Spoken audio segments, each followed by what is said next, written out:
Hi, and welcome to NPR Radio. This is Claire Fell, and today we're going to be talking about France in the home front.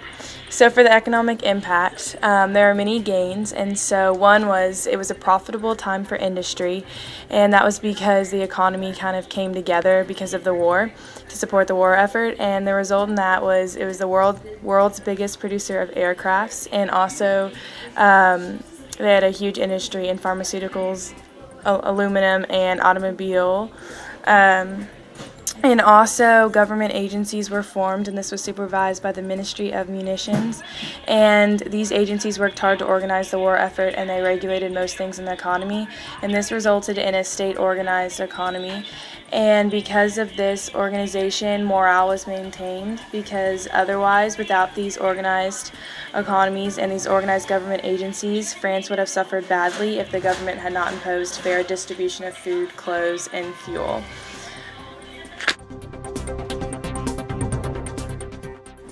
Also, with France's economy, there were many things that were lost. This included, number one, was Germany occupied northern France, and because of this, France didn't have access to the raw materials that they were used to possessing, so this resulted in a cost of raw materials rising because they had to be imported, and they didn't have enough money for these imports because they were all going to the war effort. So as a result, coal, mines, metal, and railroad industries were lost.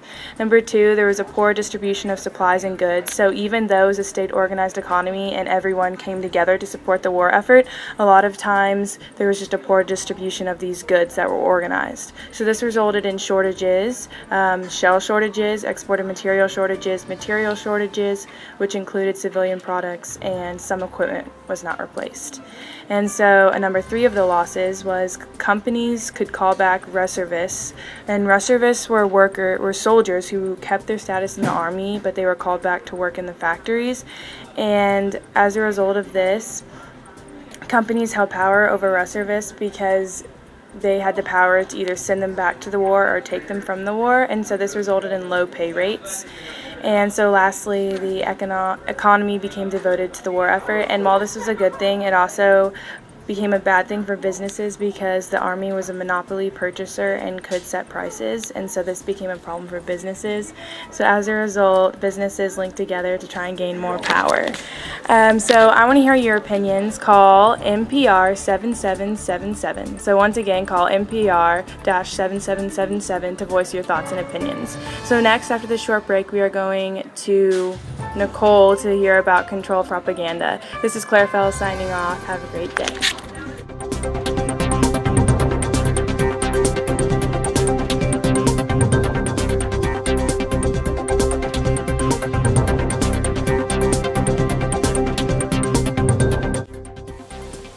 This is Nicole with Government Control of Propaganda and Media.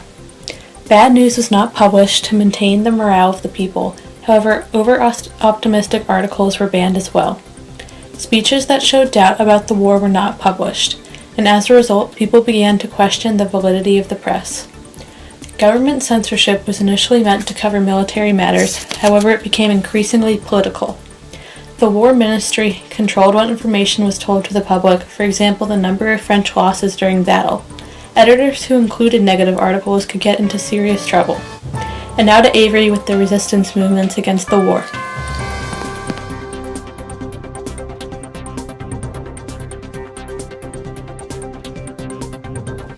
This is Avery, and this is the resistance movements against the war. So the government made sure that any papers or books published during this time that depicted the reality of the war or criticized the government in any way were completely eliminated in order to keep morale high and keep the public oblivious to the actuality of the war. And a man by the name of Clemenceau actually published a paper that went against this, and it was suspended from the print and not allowed to be published because it was considered to be too harsh against the government. And now over to MV for the second portion of the resistance movements. Hey, this is MV continuing resistance movements in the French home front during World War I.